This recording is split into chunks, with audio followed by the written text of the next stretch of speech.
Halo guys, jumpa lagi sama Kak Dedi di channel Papan Tulis. Assalamualaikum warahmatullahi wabarakatuh. Gimana kabar kalian semua guys? Semoga selalu sehat, tetap semangat, dan bahagia selamanya. Di video kali ini, Kak Dedi akan membahas materi dari pelajaran Bahasa Indonesia, yaitu unsur-unsur intrinsik cerpen. Cerita pendek atau cerpen merupakan salah satu bentuk karya sastra prosa fiksi yang menceritakan peristiwa atau kisah hidup tokoh secara singkat, padat, dan terpusat pada satu konflik utama. Berbeda halnya dengan novel yang menceritakan kisah tokoh yang panjang dan kompleks, cerpen bisa selesai dibaca sekali duduk karena jumlah kata dan alurnya yang terbatas. Untuk memahami dan menganalisis isi cerpen, kita harus tahu dulu unsur-unsur pembangun cerpen guys. Ada dua unsur pembangun cerpen, yaitu unsur intrinsik dan unsur ekstrinsik. Unsur intrinsik merupakan unsur pembangun cerpen dari dalam cerita, sedangkan unsur ekstrinsik merupakan unsur pembangun cerpen dari luar cerita.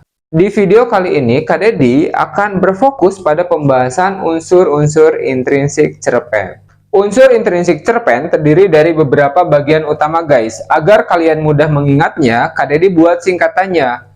Patas gaya. Nah, yang pertama P merupakan singkatan dari penokohan. Penokohan itu sifat atau watak, berarti ada orangnya, yaitu tokoh. Berikutnya alur atau jalan cerita, istilah lainnya adalah plot. Kemudian tema, inti cerita, kemudian ada amanat, pesan. Berikutnya setting atau latar. Kemudian sudut pandang.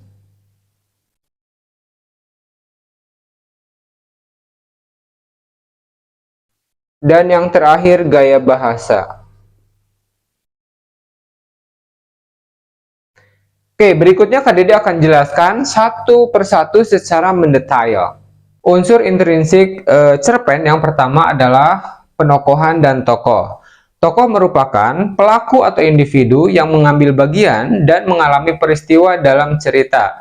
Sementara penokohan atau disebut juga sebagai perwatakan adalah cara pengarang dalam menggambarkan dan mengembangkan watak atau karakter tokoh-tokoh dalam cerita. Berdasarkan perannya dalam cerita, tokoh dibagi menjadi beberapa, yaitu tokoh utama atau protagonis, tokoh antagonis, dan tokoh tritagonis. Nah, tokoh utama atau protagonis adalah tokoh yang menjadi pusat cerita dan biasanya memiliki watak atau sifat yang baik. Berikutnya yang kedua, tokoh antagonis. Ingat, antagonis anti, menentang. Tokoh antagonis yaitu tokoh yang menjadi penentang atau penyebab konflik pada tokoh utama. Dan yang ketiga, tokoh tritagonis, yaitu tokoh pendukung atau penengah antara tokoh protagonis dengan antagonis. Penokohan atau cara pengarang menggambarkan atau melukiskan watak tokoh dibagi menjadi dua, yaitu analitik dan dramatik. Analitik adalah cara penggambaran watak tokoh oleh pengarang secara langsung atau tersurat. Contoh guys, Ani adalah anak yang baik. Nah, watak Ani apa? Baik. Tahu baik dari mana? Langsung disebutkan sendiri oleh si pengarang. Oke, berikutnya yang kedua, analitik atau teknik analitik, yaitu cara pengarang melukiskan atau menggambarkan watak atau karakter tokoh secara tidak langsung atau tersirat. Nah, contohnya gini guys. Dewi selalu tiba di sekolah tepat waktu. Menurut kalian watak Dewi apa guys? Disiplin kan? Karena datang tepat waktu. Nah, apakah disebutkan kata disiplin ini dalam ceritanya? Enggak. Tahu dari mana disiplin? Datang ke sekolah tepat waktu. Nah, jadi analitik dramatik ini penggambaran watak tokohnya secara tidak langsung. Sehingga pembaca harus bisa menyimpulkan watak dari tokoh tersebut. Oke, baik analitik maupun dramatik diuraikan lagi guys, menjadi beberapa bagian. Diceritakan langsung penulis, diceritakan tokoh lain, dialog antar tokoh, fisik tokoh, tindakan, dan jalan pikiran tokoh. Nah, diceritakan langsung penulis, maksudnya penulis langsung memberitahu sifat tokoh. Contoh, Dewi adalah anak yang jujur. Watak Dewi apa? Jujur. Tahu dari mana? Karedi sendiri sebagai pencerita memberitahu kepada pembaca bahwa dia orangnya jujur. Oke, berikutnya diceritakan tokoh lain. Ada tokoh yang mengisahkan atau menceritakan watak tokoh lainnya dalam cerita. Misal, Ani adalah temanku. Dia adalah temanku yang sangat baik. Nah, watak Ani apa? Baik. Tahu dari mana? Dari tokoh lain dalam cerita, yaitu si Aku. Berikutnya dialog tokoh. Cara penggambaran watak tokoh, di mana tokoh sendiri mengungkap watak atau karakternya. Contoh, namaku Dini. Aku adalah siswa yang cerdas. Watak Dini apa? Cerdas. Tahu dari mana? Ya, dari Dini sendiri. Oke, berikutnya dialog antar tokoh. Nah, antar tokoh berarti di sini ada percakapan dua orang atau lebih, guys. Dari percakapan tersebut mengungkap watak tokohnya atau karakter tokohnya. Berikutnya, watak tokoh digambarkan melalui fisik tokoh. Contoh, guys. Saat Ani berjalan melalui jalan setapak, beberapa meter ke depan, dia melihat seorang lelaki hanya mengenakan celana jeans. Di punggungnya jelas terlihat sebuah tato naga yang sangat besar dan berwarna hitam. Nah, dia juga melihat sebuah pisau terselip di saku belakang celana jeansnya. Ani menghentikan langkahnya dan dengan segera berbalik arah. Nah guys, dari cerita tersebut kira-kira watak lelaki tersebut apa? Oke, kemungkinan besar lelaki tersebut berwatak buruk ya atau jahat. Nah, taunya dari mana kak? Dari penggambaran fisik tokoh. Bertato, kemudian dia juga membawa pisau.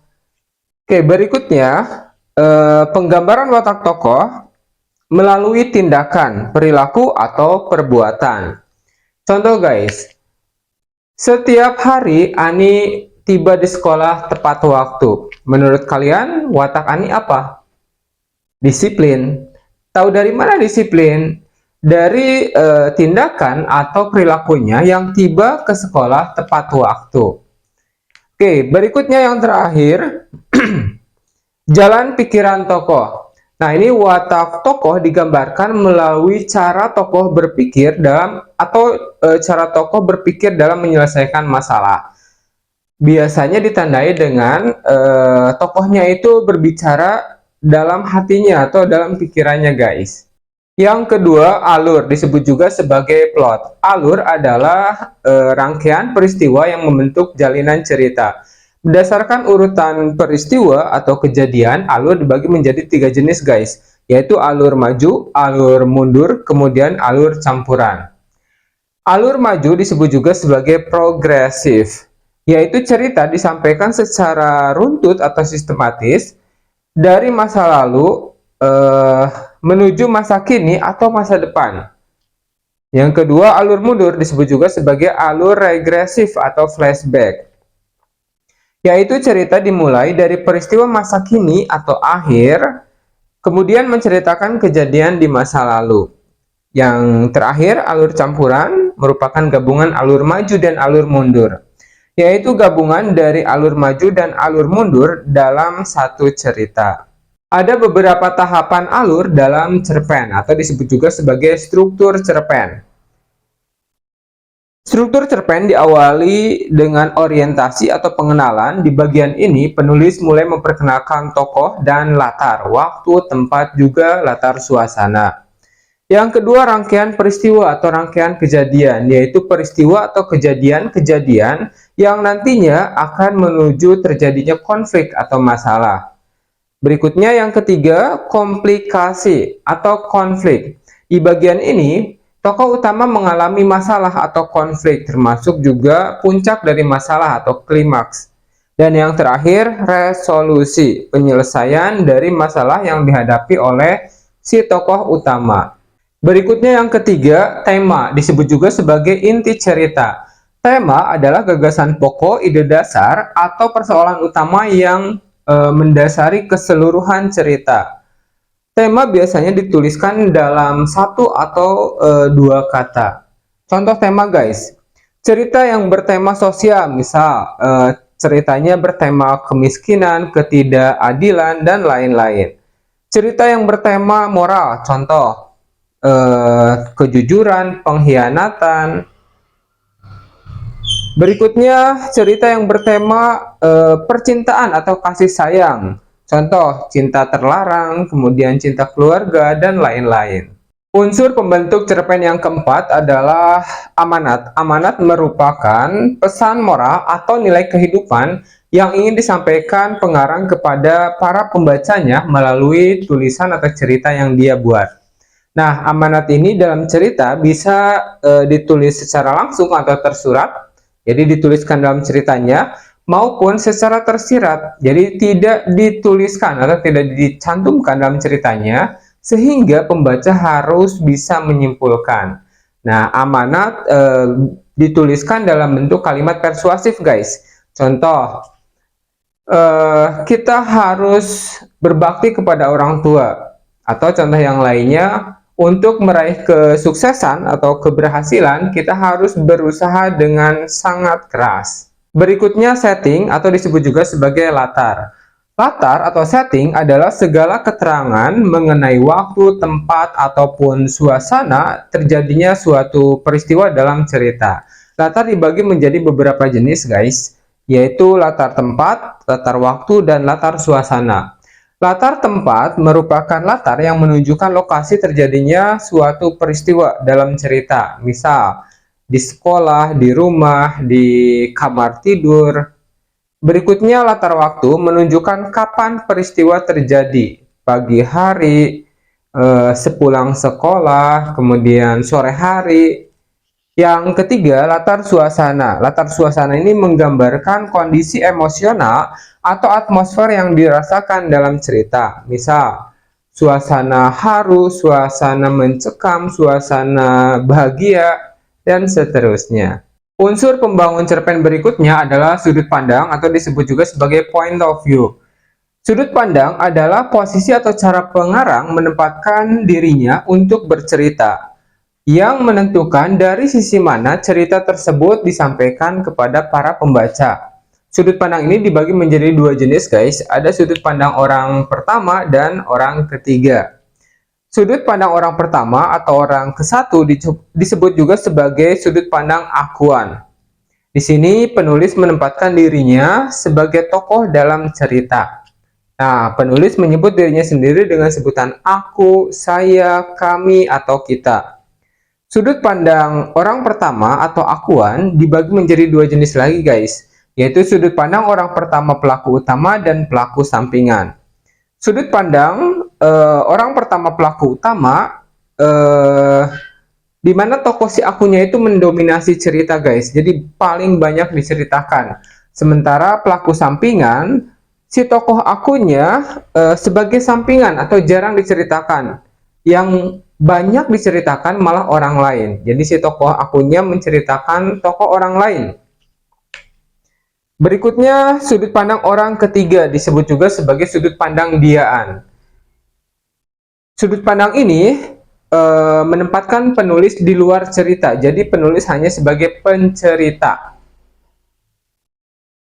Penulis menyebut tokoh-tokoh dalam cerita yang dia tulis dengan sebutan atau panggilan dia, ia, mereka, atau menyebut nama tokoh secara langsung. Nah, ini dibagi dua, yaitu sudut pandang orang ketiga terbatas atau pengamat dan sudut pandang orang ketiga serba tahu atau disebut juga sebagai maha tahu. Sudut pandang orang ketiga terbatas atau pengamat, penulis hanya mendeskripsikan tokoh atau peristiwa hanya dari fisik saja, jadi yang nampak. Sementara sudut pandang orang ketiga serba tahu atau maha tahu, penulis bisa mendeskripsikan tokoh mulai dari yang nampak sampai yang tidak nampak. Yang nampak yaitu fisik, dan yang tidak nampak yaitu pikiran dan perasaan. KDD akan buatkan beberapa cerita. Dari cerita-cerita tersebut, tentukan sudut pandangnya, guys. Cerita yang pertama. Sore itu terlihat seorang nenek sedang duduk di sebuah kursi goyang. Di sebelah kanannya terdapat sebuah meja bundar yang di atasnya ada sesangkir kopi pahit yang masih mengepulkan uapnya. Sambil duduk menggoyangkan kursi yang ia tempati, nenek itu tersenyum-senyum sendiri. Oh, ternyata dia sedang membayangkan saat-saat bahagia bersama suaminya. Namun beberapa menit kemudian, nenek tersebut mulai meneteskan air matanya. Ternyata nenek tersebut menyadari bahwa saat ini dia hidup sendiri. Suaminya sudah meninggal dunia beberapa tahun yang lalu. Oke guys, dari cerita tersebut kira-kira si pengarang atau si penulis menempatkan dirinya di dalam cerita ataukah di luar cerita? Oke, kalau kita analisis sih si penulis menempatkan dirinya sebagai pencerita ya, di luar cerita. Si penulis menceritakan tokoh dalam cerita yaitu si nenek. Nah, berarti sudut pandang yang digunakan adalah sudut pandang orang ketiga atau diaan. Kira-kira terbatas atau serba tahu, guys? Oke, dari penggambaran atau pendeskripsian tokoh, penulis bisa mendeskripsikan mulai dari fisik, perasaan, juga pikiran tokoh, guys. Tahu dari mana, Kak? Ya, sebenarnya kan si tokoh nenek ini tidak berbicara sepatah kata pun kan ya, tapi si penulis ini bisa mendeskripsikan mengapa si nenek tersebut tersenyum-senyum, kemudian mengapa nenek tersebut menangis. Nah, jadi si penulis ini tahu apa yang dipikirkan oleh si tokoh nenek ini. Berarti sudut pandang yang digunakan di cerita barusan adalah sudut pandang orang ketiga serba tahu. Cerita yang kedua, guys. Aku memiliki seorang teman namanya Dini. Dia temanku yang sangat baik, selain baik, dia juga pintar. Setiap akhir semester, dia selalu meraih peringkat pertama di kelasnya. Namun sayang, beberapa bulan yang lalu, Dini pindah ke kota Jakarta mengikuti kedua orang tuanya. Ayah dan ibunya pindah bekerja ke kota tersebut. Oke, kira-kira guys, dari cerita ini, penulis menempatkan dirinya di luar cerita atau di dalam cerita sebagai tokoh. Kalau dianalisis sih, penulis menempatkan dirinya sebagai tokoh di dalam cerita ya, menyebut dirinya sebagai aku. Nah, berarti sudut pandang yang digunakan di cerita barusan adalah sudut pandang orang pertama, akuan, atau sudut pandang orang ke satu. Namun, di cerita tersebut, tokoh si akunya ini jarang diceritakan guys. Malah yang banyak diceritakan itu tokoh lain, yaitu temannya si aku yang bernama si Dini. Berarti sudut pandang yang digunakan adalah orang pertama sebagai pelaku sampingan. Unsur pembangun cerpen yang terakhir adalah gaya bahasa. Gaya bahasa adalah cara khas pengarang dalam menggunakan bahasa untuk menyampaikan cerita, termasuk pemilihan kata atau diksi, kemudian penggunaan majas atau kalimat yang bermakna kias, serta susunan kalimat yang menciptakan efek estetis dan memperkuat kesan yang ingin disampaikan pengarang kepada para pembacanya. Misal guys, coba kalian bandingkan dua kalimat ini. Yang pertama, pagi-pagi burung berkicau sangat merdu. Bandingkan yang kedua, pagi-pagi burung sudah bernyanyi sangat merdu. Yang pertama berkicau, yang kedua bernyanyi. Kira-kira lebih estetis, lebih bagus yang mana guys? Yang kedua kan? Nah, yang kedua ini kalimatnya mengandung majas personifikasi guys. Majas yang menyatakan suatu benda memiliki sifat atau perbuatan manusia. Dinyatakan di sana burung bernyanyi. Yang bernyanyi kan biasanya manusia, tapi di kalimat barusan digunakan oleh burung. Contoh yang lainnya guys, saat berbicara suara Andi sangat keras. Itu yang pertama. Yang kedua, saat berbicara suara Andi menggelegar sampai-sampai bumi pun terbelah. Oke, bagusnya yang mana guys kalimatnya? Tentu yang kedua kan, lebih estetis. Nah, kalimat yang kedua ini menggunakan majas hiperbola, majas yang menyatakan suatu hal secara berlebihan dengan cara meninggi-ninggikannya. Oke, masih banyak majas yang lain yang bisa digunakan dalam cerpen guys untuk memperindah ceritanya. Itu penjelasan mengenai unsur-unsur intrinsik cerpen. Bagaimana dengan penjelasannya guys? Bisa dipahami kan? Buat kalian yang menyukai video pembelajaran ini, jangan lupa guys, klik like-nya. Dan buat kalian yang baru menyimak video pembelajaran dari channel Papan Tulis, jangan lupa guys, dukung channel ini dengan cara klik subscribe-nya, juga loncengnya guys, agar jika ada video pembelajaran terbaru lainnya, kalianlah yang pertama kali mendapatkannya.